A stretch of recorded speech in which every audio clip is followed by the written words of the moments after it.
আসসালামু আলাইকুম ওয়া রাহমাতুল্লাহ। একটি গুরুত্বপূর্ণ কোরবানির মাসালা নিয়ে আলোচনা করব। সবাই শেষ পর্যন্ত থাকবেন।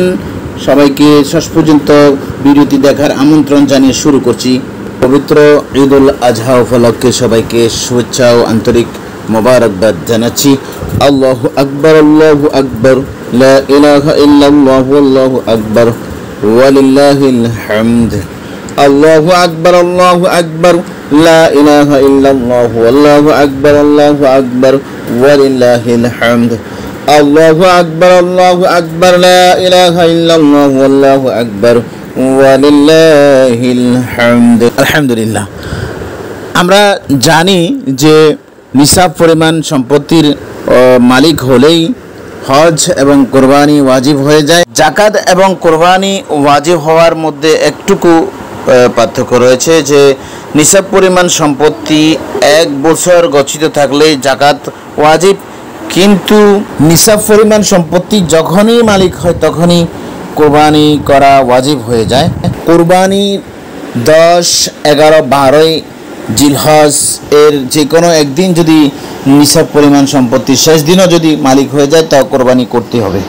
এক্ষেত্রে আমি যে বিষয়টি বেশি গুরুত্বপূর্ণ বলে মনে করছি সেই বিষয়টাই তুলে ধরার চেষ্টা করছি। অর্থাৎ নিসাব পরিমাণ সম্পত্তির মালিক যেই দিনে হবে সেই দিন যদি ক্যাশ টাকার অভাব থাকে তো তখন কিভাবে কোরবানি দেবে?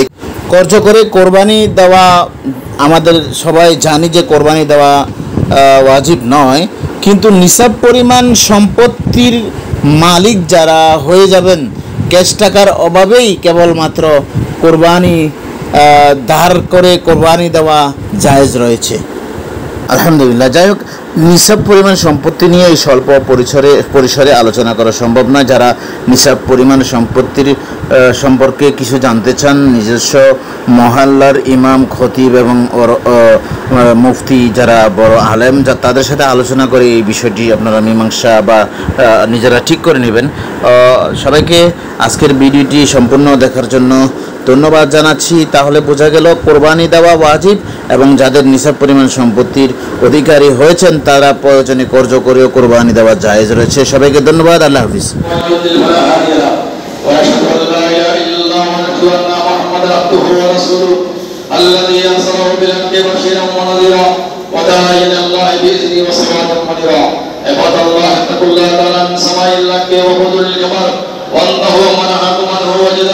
واعلم ان الله امركم بامر بدا بنفسه وصلى بملائكه المسبحه القدسي وصلى سبحانه ايها المؤمنون من بني الجن والانس وقال تعالى مخبرا وامرا ان الله وملائكته يصلون على النبي يا ايها الذين امنوا صلوا عليه وسلموا تسليما اللهم صل على سيدنا محمد وعلى الحرمين وصحبه الجنه وعلى ال محمد ويا ايها الذين امنوا صلوا عليه وسلموا تسليما اللهم صل على سيدنا محمد نور قلبه وقرة العين وعلى محمد ويا ايها المشتاقون الى روح الجواد صلوا عليه وسلموا تسليما خصوصا من حمد الاصلية علي امير المؤمنين سيدنا ابي بكر الصديق رضي الله تعالى عنه وعلى زائد ومن ناطق السماء امير المؤمنين عمر بن الخطاب رضي الله تعالى عنه وعلى جامع القران كامل حياة والامام صاحب النور اسماعيل عفان رضي الله تعالى عنه وعلى عبد الله واسد رسول الله كرم الله وجهه وعلى ولدي سيدنا شمس الجنة من الحسن وحسن رضي الله تعالى عنهما